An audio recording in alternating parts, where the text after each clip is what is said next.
ನಮಸ್ಕಾರ ವೀಕ್ಷಕರೇ, ಆನ್ಲೈನ್ ಟಿವಿಗೆ ಸ್ವಾಗತ. ನಾನು ನಿಮ್ಮ ಎನ್ಕೆ. ಮಾರ್ಚ್ 5ರಂದು ಬೆಂಗಳೂರು ಚಲೋ.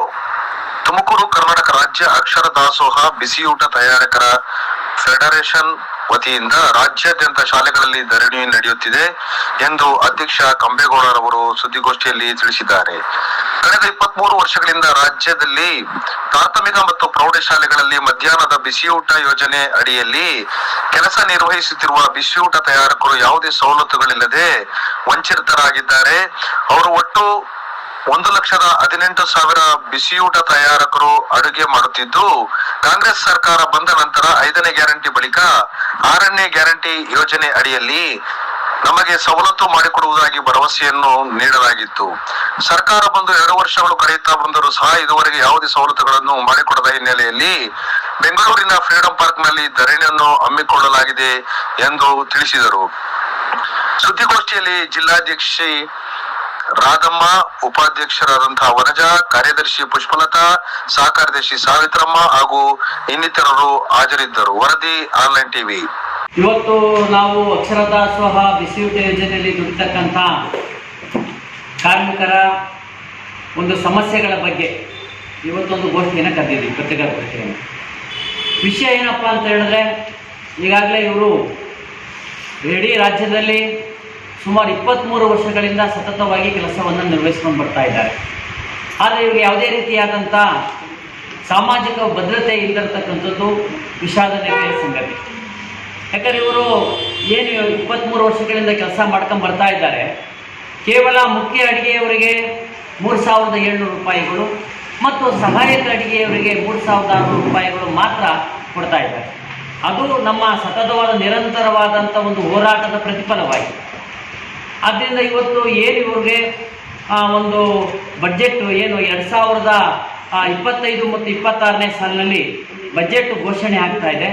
ಆ ಘೋಷಣೆ ಸಂದರ್ಭದಲ್ಲಿ ಇವರಿಗೆ ಕನಿಷ್ಠ ಹಾಲಿ ಬರ್ತಕ್ಕಂಥ ವೇತನದ ಜೊತೆಗೆ 6,000 ರೂಪಾಯಿಗಳನ್ನು ಹೆಚ್ಚಿಗೆ ಮಾಡಬೇಕು ಅಂತ ಹೇಳಿಬಿಟ್ಟು ನಾವಿವತ್ತು ಒತ್ತಾಯ ಮಾಡಿ ದಿನಾಂಕ 5 ಮತ್ತು 3/2025 ಬೆಂಗಳೂರು ಚಲೋ ಕಾರ್ಯಕ್ರಮವನ್ನು ಹಮ್ಮಿಕೊಂಡಿದ್ದೀವಿ. ಕಾರಣ ಏನು ಅಂತ ಹೇಳಿದ್ರೆ, ಈಗಾಗಲೇ ಇವರ ವಿವಿಧ ಬೇಡಿಕೆಗಳ ಬಗ್ಗೆ ನಾವು ಈಗಾಗಲೇ ತಾಲೂಕು ಮಟ್ಟದಲ್ಲಿ ಮತ್ತು ಜಿಲ್ಲಾ ಮಟ್ಟದಲ್ಲಿ ಹಲವಾರು ಬಾರಿ ಮನವಿಯನ್ನು ಮಾಡಿದ್ದೀವಿ. ಮನವಿ ಮಾಡಿದ್ರೂ ಸಹ ಈ ಒಂದು ಸರ್ಕಾರ ನಮ್ಮ ಮನವಿಗೆ ಸ್ಪಂದಿಸದೆ ಸಕಾರಾತ್ಮಕವಾದಂಥ ಒಂದು ಧೋರಣೆಯನ್ನು ತೋರಿಸ್ತಾ ಇದೆ. ಇದನ್ನು ನಾವು ವಿರೋಧಿಸಿ ಈ ಒಂದು ಬಜೆಟ್ನಲ್ಲಿ ಏನು ಕನಿಷ್ಠ ಇವರಿಗೆ 6,000 ರೂಪಾಯಿಗಳನ್ನು ಘೋಷಣೆ ಮಾಡಬೇಕು ಅಂತ ಹೇಳ್ಬಿಟ್ಟು ಇವತ್ತು ನಾವು ಬೆಂಗಳೂರಿನ ಫ್ರೀಡಂ ಪಾರ್ಕ್ನಲ್ಲಿ 5ನೇ ತಾರೀಕು ಮಾರ್ಚ್ 5ನೇ ತಾರೀಕು ಅಹೋರಾತ್ರಿ ಧರಣಿ ಕಾರ್ಯಕ್ರಮವನ್ನು ಹಮ್ಮಿಕೊಂಡಿದ್ದೇವೆ. ಮತ್ತು ಇನ್ನೊಂದು ಪ್ರಮುಖವಾದಂಥ ವಿಚಾರ ಏನಪ್ಪ ಅಂತ ಹೇಳಿದ್ರೆ, ಏನು ಒಂದು ಕರ್ನಾಟಕ ರಾಜ್ಯದಲ್ಲಿರ್ತಕ್ಕಂಥ ರಾಜ್ಯ ಸರ್ಕಾರ, ಕಾಂಗ್ರೆಸ್ ನೇತೃತ್ವದ ರಾಜ್ಯ ಸರ್ಕಾರ ಅಧಿಕಾರ ಬರೋದಕ್ಕಿಂತ ಮುಂಚಿತವಾಗಿ ಚುನಾವಣಾ ಪೂರ್ವದಲ್ಲಿ ಒಂದು ಈಗಾಗಲೇ ರಾಷ್ಟ್ರೀಯ AICC ಪ್ರಧಾನ ಕಾರ್ಯದರ್ಶಿಯಾದಂಥ ಶ್ರೀಮತಿ ಪ್ರಿಯಾಂಕಾ ವಾದ್ರಾರವರು ಏನೊಂದು ಹೇಳಿಕೆಯನ್ನು ಕೊಟ್ಟಿದ್ರು, ಈ ಒಂದು ಕಾಂಗ್ರೆಸ್ ನೇತೃತ್ವದ ಸರ್ಕಾರ ಕರ್ನಾಟಕದಲ್ಲಿ ಅಧಿಕಾರಕ್ಕೆ ಬಂದಿದ್ದೇ ಆದರೆ ನಿಮಗೆ 6ನೇ ಗ್ಯಾರಂಟಿಯನ್ನು ಘೋಷಣೆ ಮಾಡ್ತೀವಿ ಅಂತ ಹೇಳ್ಬಿಟ್ಟು ನಮ್ಮ ರಾಜ್ಯ ಮುಖಂಡರಿಗೆ ಭರವಸೆಯನ್ನು ನೀಡಿದರು. ಆದರೆ ಇವಾಗಲೇ ಸುಮಾರು 2 ವರ್ಷಗಳು ಹತ್ತತ್ರ ಬರ್ತಾ ಇದ್ರೂ ಸಹ ಕಾಂಗ್ರೆಸ್ ನೇತೃತ್ವದ ಸರ್ಕಾರ ನಮ್ಮ ರಾಜ್ಯದಲ್ಲಿ ಅವ್ರು ಏನು ಘೋಷಣೆ ಮಾಡಿದ್ರು ಆ ಘೋಷಣೆಯನ್ನು ಈಡೇರಿಸೋದ್ರಲ್ಲಿ ವಿಫಲರಾಗಿದ್ದಾರೆ. ಸರ್ಕಾರ ಯಾಕೆ ನಾವು ಬಡ ಹೆಣ್ಮಕ್ಳನ್ನ ಯಾಕೆ ನಿರ್ಲಕ್ಷ್ಯ ಮಾಡ್ತಿತ್ತು ನಮ್ಗೆ ಗೊತ್ತಿಲ್ಲ. ಖಂಡಿತ ಭಾಳ ಕಷ್ಟ ಇದೆ ಸರ್. ನಮಗೆ ಬೆಳಗ್ಗೆ 8 ಶಾಲೆಗೆ ಹೋಗ್ತೀವಿ, ಮೊಟ್ಟೆ ಬೇಯಿಸ್ಬೇಕು, ಹಾಲು ಕಾಯಿಸ್ಬೇಕು, ರಾಗಿ ಮಾಡ್ಕೊಂಡಿದ್ದೆ, ಭಾಳ ಕಷ್ಟದಿಂದ ನಾವು ಕೆಲಸ ಮಾಡ್ತಾ ಇದ್ದೀವಿ. ಎಂತೆಂಥವ್ರಿಗೂ ಸರ್ಕಾರ ಅವರೇ ತೀರ್ಮಾನ ಮಾಡಿದ್ದಾರೆ.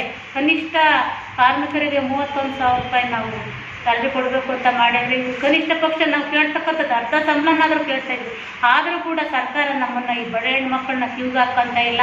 ನಿಮ್ಗೆ ಎಷ್ಟು ಸಂಬಳ ಅಂತ 3,600 ಹೇಳಿದ್ರು, 3,670 ರೂಪಾಯಿಗೆ ನೀವು ಈ ಥರ ಹೋಗ್ತಾ ಇದ್ದೀರಾ ಅಂತಾರೆ. ಸ್ಕೂಲ್ ಒಳಗೆ ನಾವು ಶಿಸ್ತಾಗಿ ಹೋಗ್ಬೇಕು ಅಂತ ಸ್ಕೂಲಲ್ಲಿ ಆರ್ಡರ್ ಇರುತ್ತೆ. ನಾವು ಹೆಂಗಿರ್ಬೇಕು, ನಾವು ಆಗ ಸೀರೆ 2-3 ಸೀರೆ ತಗೊಂಡ್ರೆ ದುಡ್ಡೇ ಮುಗ್ದೋಗುತ್ತೆ. ನಮ್ಮ ಮಕ್ಕಳನ್ನ ಓದಿಸ್ಕೋಬೇಕು, ನಾವು ಮನೆ ಖರ್ಚು ಮಾಡ್ಕೊಬೇಕು.